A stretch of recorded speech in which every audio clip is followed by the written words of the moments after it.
5 अक्टूबर 2020 को रामविलास पासवान का निधन होता है और निधन के कुछ ही दिन के बाद उनकी जो पार्टी है लोक जनशक्ति पार्टी वो दो धड़ों में बढ़ जाती है। एक धड़ा चला जाता है राष्ट्रीय लोक जनशक्ति पार्टी उनके भाई यानी कि पशुपति पारस के गुट में, तो दूसरी पार्टी चली जाती है उनके बेटे राष्ट्रीय लोक जनशक्ति पार्टी रामविलास, जिसे चिराग पासवान हैंडल कर रहे हैं। पिछले 2020 के बाद से लगातार चाचा और भतीजे की लड़ाई बिहार के राजनीति में काफ़ी चर्चा का विषय रहा।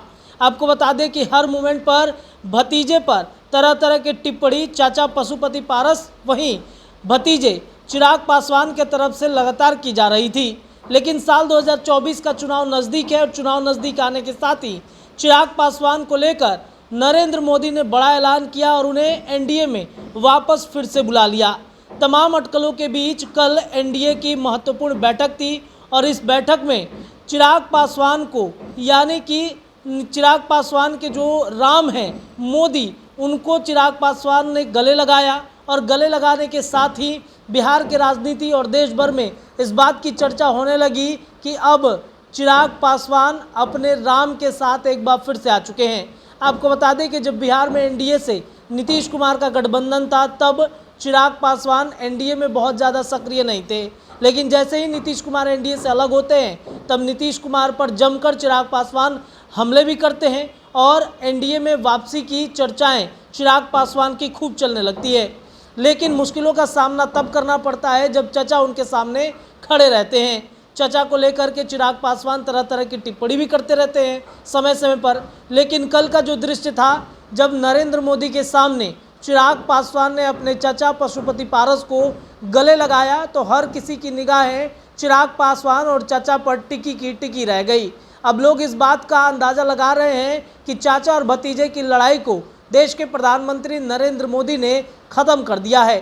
आपको बताया कि चिराग पासवान एनडीए में अपने शर्तों पर शामिल हुए हैं और उनकी शर्तों को बीजेपी ने मान लिया है। चिराग पासवान हाजीपुर सीट से लगातार दावेदारी कर रहे हैं। वहीं आपको बता दें कि एनडीए की बैठक के ठीक 2 दिन पहले चाचा ने चिराग पासवान को कहा था कि हाजीपुर में तो उनका कोई अस्तित्व ही नहीं है, बेकार में वो अपना समय बर्बाद कर रहे हैं। लेकिन कल का जो दृश्य देखने को मिला उसके बाद इस बात की चर्चा तेज हो गई है कि मोदी के कहने पर क्या पशुपति पारस ने चिराग के लिए यानी अपने भतीजे के लिए हाजीपुर का सीट खाली कर दिया है। क्योंकि जिस तरीके से कल जो सीन देखने को मिला है, तस्वीरें आपने भी देखी होंगी, चिराग ने अपने चाचा के पैर छुए हैं, गले लगाया है। उसके पहले चिराग पासवान को नरेंद्र मोदी ने गले लगाया, उसके बाद चर्चाएं तेज हो गई।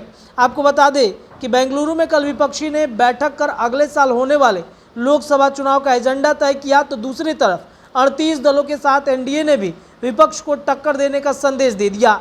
इस बीच चिराग पासवान का चाचा का ही दिल जीत लिया, बल्कि नरेंद्र मोदी ने भी उन्हें गले लगा लिया। इनका वीडियो चिराग ने खुद ट्विटर पर शेयर भी किया है। हालांकि चिराग पासवान ने मंगलवार को हाजीपुर पर अपना दावा जताया, साथ ही अपने चाचा के बयान पर कहा कि हाजीपुर मेरे पिता रामविलास पासवान का गढ़ है और जिम्मेदारी संभालना मेरा कर्तव्य है। इस पर चिराग पासवान पर पलटवार करते हुए पशुपति पारस ने भी इस सीट पर अपना दावा कर दिया है। इससे पहले भी प्रधानमंत्री नरेंद्र मोदी की सरकार के मंत्री पारस अपने भतीजे पर कई बार सवाल खड़े कर चुके हैं। बता दें कि एनडीए की बैठक शुरू होने से पहले पारस के नेतृत्व वाले गुट ने कहा था कि एनडीए में चिराग पासवान के प्रवेश का विरोध नहीं करेंगे, लेकिन उनका स्वागत भी नहीं करेंगे।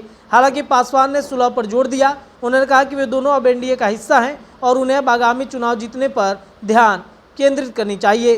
सूत्रों के अनुसार पासवान ने केंद्रीय मंत्री अमित शाह के साथ बातचीत कर अपनी पार्टी के लिए 6 लोकसभा और 1 राज्यसभा सीट की मांग की थी। यह ज्ञात नहीं है कि उनका अनुरोध स्वीकार किया गया था या नहीं।